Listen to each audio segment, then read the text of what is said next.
lo que se vivía el fin de semana en Itapú. Alexis Sabeiro nos va a contar todos los detalles sobre lo ocurrido y qué es lo que se tiene hasta ahora. ¿Alguna nueva información? Adelante. Hay incursiones, Mercedes, que son tomadas con meticulosidad por parte de los agentes de la Policía Nacional. El trabajo se está concentrando en zonas principalmente rurales. Se descarta que los asaltantes hayan pasado hacia el lado argentino. De hecho, en algunos puntos estratégicos de la ruta de escape, algunos vecinos vieron movimientos extraños, pero inicialmente inteligencia habla de que los asaltantes todavía se encuentran en nuestro país. Volviendo a la zona cero, en este punto en donde aún quedan vestigios de lo que fue una noche de terror acá en la ciudad de Natalio, específicamente podemos ver regado por este sector una gran cantidad del vidrio templado que reventó. Acá también hoy se concentró el trabajo de la policía porque levantaron evidencias de la casa hacia donde dispararon los delincuentes, pero la ciudad debe reiniciar sus actividades normales porque es una comunidad muy trabajadora, la de Natalio. Ustedes van a ver y les voy a mostrar enseguida el paseo central. Pero queremos saber, básicamente acá, el testimonio de un señor, era lamareño, se mudó a Natalio.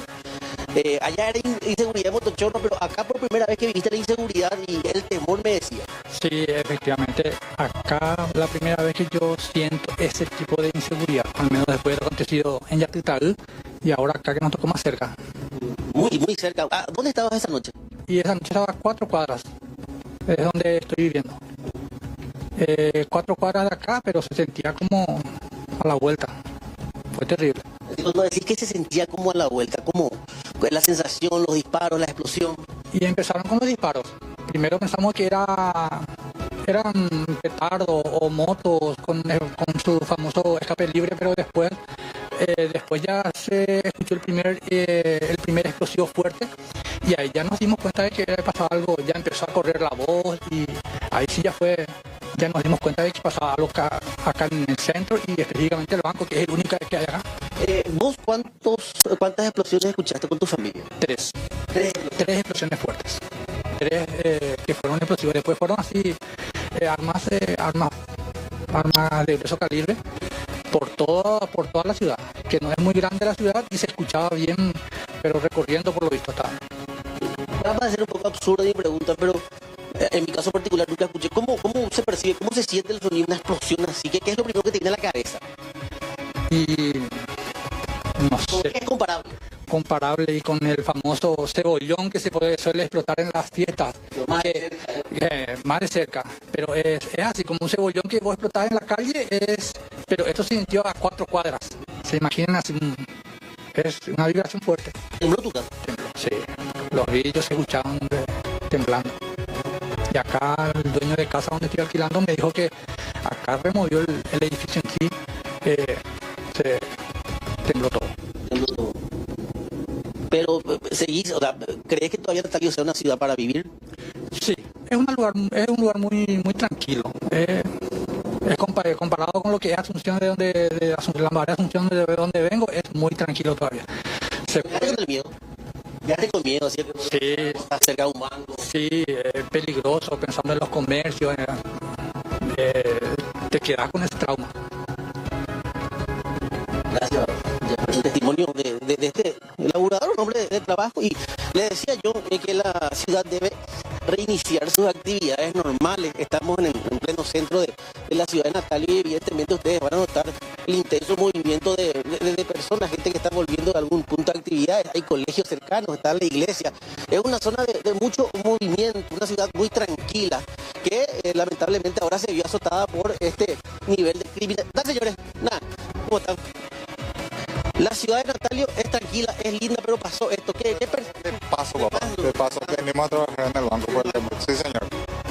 Llamativo todo la seguridad. No, sí, increíble. ¿Verdad? Dale, papá. Y les decía que es una ciudad bastante tranquila. Y este es el movimiento a esta hora. Bueno, todavía quedan también eso de cerrar los comercios temprano. Ese día había muchísima gente en este sector que es el Paseo Central, que según pude notar anoche es el sitio de preferencia. Están los bancos acá en medio del Paseo Central. Mucha gente joven sale con sus vehículos, salen a pasearse. La noche estaba tranquila, por lo menos hasta eso de las 10. Y finalmente ocurrió esto que está marcando a una ciudad. Algunas particularidades que esta cita ya comentaba, además de, si se quiere hablar de un daño colateral, esta Mercedes, compañeros, era la única sede bancaria que tenía cajero automático, que expedía dinero. La próxima se encuentra a unos 40 kilómetros aproximadamente y es la ciudad de Capitán Mesa. Hay dos entidades bancarias, la sucursal del Banco Nacional de Fomento y una entidad privada que no cuenta con cajeros automáticos, sí el Banco Nacional de Fomento, pero nos encontramos con la particularidad de que no expedía dinero o no era compatible con nuestra entidad bancaria. Imagínense si a nosotros nos produce también eso de quedar sin acceso a movimiento económico. Esta es considerada la capital de la soja. Natalia es la capital de la soja. Eso también da a entender o es proporcional a la cantidad de dinero que pueda manejar una entidad bancaria como el Banco Nacional de Fomento, que otorga créditos a productores. Eso es con respecto al daño y al no poder tener acceso a dinero físico a través de los cajeros, Sí. que es un problema.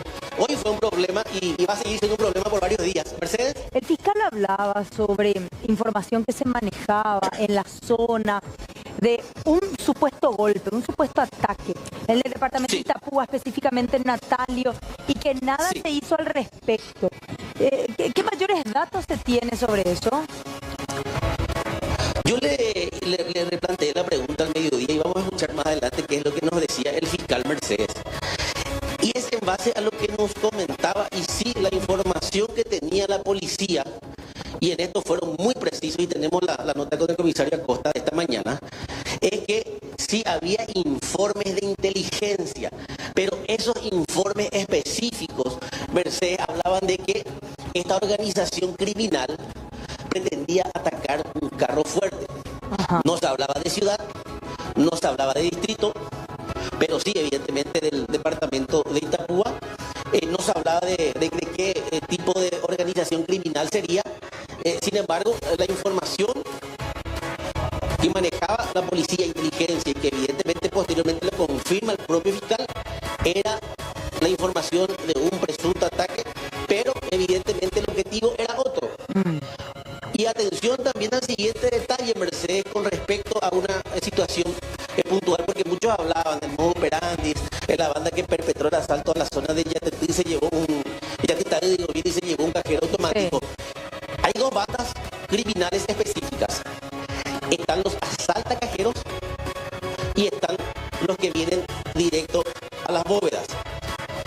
Y hay una organización criminal que viene perpetrando específicamente ese tipo de hechos, y tienes el caso Pirapó, departamento de Itapúa, Cresburgo, departamento de Itapúa, donde reventaron un banco, y este último, la sede del Banco Nacional de Fomento, que también queda en estas condiciones tras el ataque del grupo criminal. Si tenemos la nota del fiscal, hablaba de eso. Vamos a compartir. Teníamos la sospecha de que esta persona podría haber tenido una participación en el hecho. Es por eso que en el día de ayer estuvimos haciendo varias diligencias, de hecho también allanamientos a los efectos de corroborar esa información que surgió de primera mano de parte de la policía. Corroborado todas estas informaciones, descartamos la participación de él en que haya tenido algún tipo de participación con esta estructura del grupo criminal. Él está en libertad, evidentemente está en el sanatorio todavía por la complejidad de su lesión, y prácticamente él estuvo acá de pasada y recibió ese disparo de arma. ¿Por qué él quedó como sospechoso? ¿Se encontró alguna factura legal ciertamente en los vehículos hallados en un yerbal o se descarta también? No, primeramente el motivo por el cual lo que hacemos es un resguardo policial. Viendo la dinámica de lo que ocurrió acá, es prácticamente una cuestión casi calcada al hecho que ocurrió en Cresburgo, colonia de Cresburgo, distrito de Carlos Antonio López, en donde el Banco Regional fue asaltado también, ¿verdad?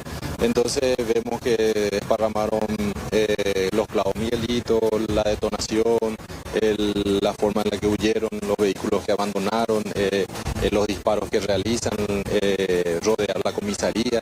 Entonces prácticamente sería el mismo grupo. En aquel entonces ya había una identidad de ciertas personas que se observaban en el circuito cerrado y que pudo ser identificado por la gente de crimen organizado. Siempre hay amenazas de estos tipos de hechos. A veces estas amenazas no se pueden concretar. ¿Por qué? Porque se hace un trabajo previo, ¿verdad? Entonces eso desanima seguramente a estos delincuentes y entonces no realizan el hecho. Pero eso nada obsta que busquen el momento exacto para realizar el hecho, ¿verdad? Entonces estos tipos de amenazas van a seguir existiendo, ¿verdad? Primero, cajero automático aquí a 20 kilómetros de Tutaví, ahora esto en menos de un mes. ¿El cajero pudo haber sido una prueba fiscal? No podemos descartar de que eso podrían ser dos grupos que son integrados, o sea, que tal vez estén en contacto también, ¿verdad? Mercedes, con respecto a la pregunta que todos nos hacíamos y cerrábamos la cuenta con cerca de 1.000 millones de guaraníes, que aparentemente ya el total en dólares y en guaraníes es el dinero que se llevaron, cabe mencionar que esta mañana nosotros, antes de que ya se proceda al bloqueo, pudimos ingresar a la sede del banco. Evidentemente no alteramos nada porque ayer ya se levantaron todas las evidencias. Y en la zona de la bóveda, si tenés la imagen de apoyo, van a ver que es aquí el sector. Fíjense donde está el Burak y enfrente es como un depósito que se ve, que lo vemos porque la puerta evidentemente está del otro lado. Sí. Ahí se encontraba la bóveda. Fardos y fardos de billetes de 2.000 guaraníes, 100.000 guaraníes y 10.000 de baja y alta denominación. Es decir, acá no solamente hay una pérdida económica en lo que se llevaron los delincuentes, sino también en la plata que quedó destruida e inutilizada.